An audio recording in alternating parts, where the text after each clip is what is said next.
Hello everyone, आज मैं आपके लिए ये सफ़ेद काबुली चना से बनी हुई एक रेसिपी लेके आई हूँ जो कि बहुत ही टेस्टी है, इंस्टेंट है और बहुत हेल्दी भी है। तो चलिए बनाना शुरू करते हैं। तो यहाँ पर हाफ़ कप के बराबर ये सफ़ेद चने जो होते हैं ये मैंने लिए थे। अच्छी तरीके से धो करके रात भर भिगा करके रख दिए थे। सुबह 2 से 3 बार इन्हें फिर से धो लिया है और इसके बाद ब्लेंडर जार में सारे के सारे जो है ये दाने काबुली चने ये डाल दिए हैं। अब पानी हटा लिया, बिल्कुल भी पानी नहीं डालना है। 6 से 7 लहसुन डाल दिया है। 1 इंच अदरक का टुकड़ा डाल दिया है। उसे ग्रेट करके मैंने यूज़ किया था, इसलिए इस तरीके का दिखाई दे रहा है। 2 कम तीखी हरी मिर्चें डाल देंगे और धनिया पत्ता डाल देंगे लगभग 2 बड़े चम्मच के बराबर, या अपने स्वाद अनुसार डाल लीजिए जितना आपकी इच्छा हो। और इन सारी चीज़ों को हमें दरदरा कोर्स जैसे का है उस तरीके से पीस लेना है। तो मैं ब्लेंडर जार को जो है हिला हिला के थोड़ा निकाल के हिला लेती हूँ इस तरीके से टैप टैप करके, फिर इसे पीसती हूँ। आप चाहें तो चम्मच का यूज़ भी कर सकते हैं। कोशिश करें कि इसमें पानी बिल्कुल भी ना डालें, इसे गीला नहीं करना है। अब ये जो सारा बैटर है इसे हम एक बोल में निकाल लेंगे पूरा के पूरा। तो मैंने इसे यहाँ पर निकाल लिया है। तो इस तरीके का देखिए बैटर दिखाई दे रहा है। यदि कोई बड़ा पीस अदरक लहसुन का रह गया है तो उसे हटा लीजिए। ब्लेंडर जार में बिल्कुल भी पानी डाल के यहाँ पे नहीं डालना है, ध्यान रखें इसे ड्राई ही रहने देना है। आप उसमें पानी घुमा करके सब्ज़ी में डाल सकते हैं या आटा लगा सकते हैं। अब यहाँ पर स्वाद अनुसार नमक डालेंगे। मैंने 1 छोटा चम्मच जितना नमक डाला है। साथ में भुना जीरा पाउडर डाला है आधा छोटा चम्मच। और अब कुछ बेसिक मसाले जिसमें कि आधा छोटा चम्मच लाल मिर्च पाउडर, 1 छोटा चम्मच धनिया पाउडर, 1/4 छोटा चम्मच हल्दी पाउडर और आधा छोटा चम्मच गरम मसाला डाला है। कुछ भी आप स्किप करना चाहें तो कर सकते हैं इन मसालों में। साथ में यहाँ पे 2 छोटे साइज़ की प्याज थी जिन्हें छोटा छोटा कट करके डाल दिया है। आप साथ में चाहें तो गाजर भी डाल सकते हैं या पत्ता गोभी या शिमला मिर्च, जो भी कोई वेजी आपको डालनी है और डाल सकते हैं। मैंने नहीं डाली है, सिर्फ प्याज ही डाली है। अब यहाँ पे बेसन ले रही हूँ, तो 2 बड़े चम्मच जितना बेसन मैंने डाला है और इन सारी चीज़ों को मिक्स कर लेना है। तो मैं हाथों का यूज़ कर रही हूँ, आप चाहें तो स्पून के यूज़ से भी जो है इसे मिक्स कर सकते हैं। हाथों से ये बढ़िया इजीली और जल्दी मिक्स हो जाता है।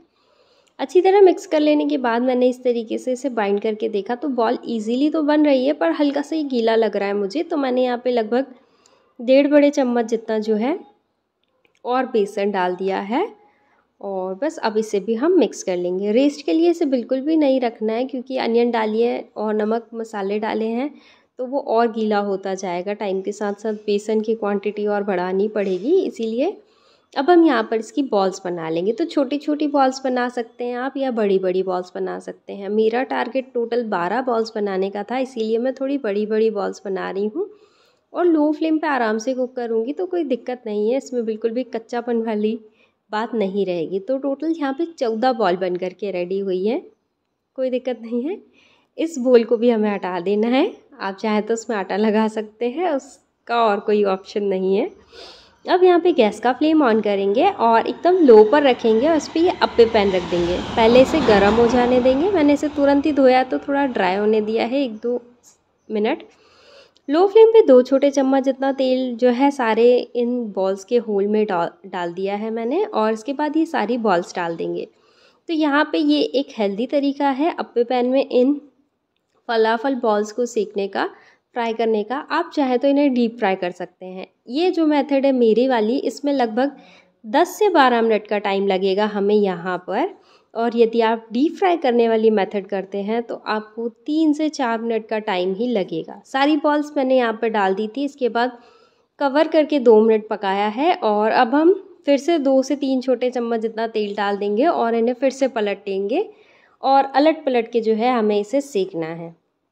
यदि आप डीप फ्राई वाली मेथड यूज़ करते हैं वो ज़्यादा टेस्टी और अट्रैक्टिव दिखती है, हालांकि होती अनहेल्दी है। तो आप कढ़ाई में तेल भर लीजिए अच्छा खासा, मीडियम फ्लेम पे रखिए। जैसे हम पकौड़े फ्राई करते हैं उसी तरीके से बॉल्स फ्राई कर लीजिए। 3 से 4 मिनट में बढ़िया तरीके से गोल्डन ब्राउन हो जाएंगे तो आप उन्हें निकाल लीजिएगा।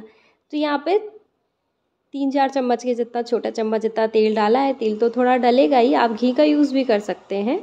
और बस सबको जो है इस तरीके से पलट पलट के फिर से कवर करके 2-3 मिनट जो है मैं पका लूँगी।